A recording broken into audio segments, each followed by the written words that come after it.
Hi, I'm E.G. Lewis and welcome back to my channel, and yes, I am back officially now. I was gone all last week. I was away. Barely had any Wi-Fi where I went. The Wi-Fi I only had for so many days and only so much time, and that went by really fast. So, yeah, I kind of had little contact to the outside world where I went. And then I got back on Monday, and some things happened at the end of my little trip. I got sun poisoning, and my phone went for a dip in the water right before I got back, the same day that I got all sunburned and stuff, so I got a new phone when I got back. And then just the other day, I went and I had a little oral dental operation. So, yeah, some stuff's been going on, but I'm officially back on BookTube, and it feels like a long time since I filmed. It's been, technically since I filmed my videos ahead, I think it's been just over 2 weeks since I filmed, so it feels a little weird, but it feels good to be back here. So today's video is going to fit into 3 different categories. One is a Pride Month review, which I will link my previous Pride Month review down below in the description. Always check the description, you never know what's going to be in there. Links, tags, you know, all kinds of things, information. This video is also going to be the latest episode in my Frankenstein Review series. I'm not sure which number it is, but my previous one was Sally's Lament, so I will link the previous episode to that series down below. And this is also a Botanical Gothics review episode, so I've got the flowers out. I can't say flowers, apparently. And I'll have my previous review to this series linked down below in the description. So anyway, welcome back to my channel, and if you're new, welcome. If you have been here for a while, I'm glad you're here. And let's get underway. So today's book is A Botanical Daughter by Noah Medlock. It came out in spring of 2024, so it's just a little over a year old. And I heard of, I don't remember where I heard of this actually originally, but I heard of it being a Frankenstein retelling and also being a botanical gothic. So of course I was very interested in what it was about, and I've heard it was really good. So I was like, I gotta try this one out. So the book is advertised as mixing Mexican Gothic meets Mary Shelley and Oscar Wilde. So I was like, yes please. So this book follows Simon and Gregor. They're a couple in Victorian England, so they have to hide their relationship from everybody. They live in a secluded greenhouse out in the country. It was part of an estate, but the estate burned down, so they live actually inside the greenhouse. Gregor is a botanist, and he does all kinds of botanical experiments, and Simon is a taxidermist. He does all his work down below in the basement. Their home's kind of, it's really cool. The rooms are separated by all these plants and stuff, and so I'm not sure how I'd like living in a glass house full of plants where they're like covering the outside world, so you don't, so all your private stuff is protected. But I don't know, it just seems like it's very exposed.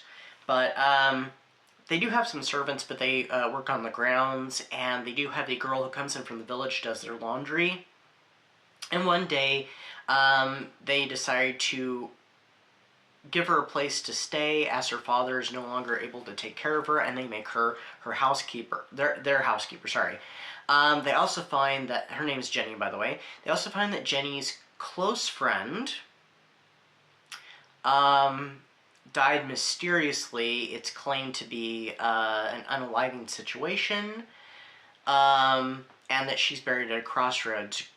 At this time, Gregor has received an orchid from Sumatra, along with another peculiar specimen, a mysterious fungus that seems to have a mind of its own. Gregor comes up with this experiment where he wants to create a living being using this very intelligent fungus and all kinds of botanical life. And so the couple go out to the crossroads where, under this tree where Jenny's friend is buried, and they retrieve her body, and they remove her insides and replace them with all kinds of botanicals. And they create this botanical daughter. She's, you know, kind of to be in place of a daughter. She's, you know, literally their creation. They both work on her using both their skills in botany and taxidermy. It's kind of peculiar, but it's fascinating at the same time that this way of reinventing Frankenstein. Of course, some things do not go as planned, and I can't get into all that, and I thought this was an excellent book. It was very imaginative. It was kind of horrific in a good way, and kind of a clever reimagining. It takes the queer subtext of Frankenstein and it makes it explicit, but I think there is still some subtext to it. It also touches upon the themes of Frankenstein, the underlying themes of Frankenstein, and I think kind of makes a reply to those. And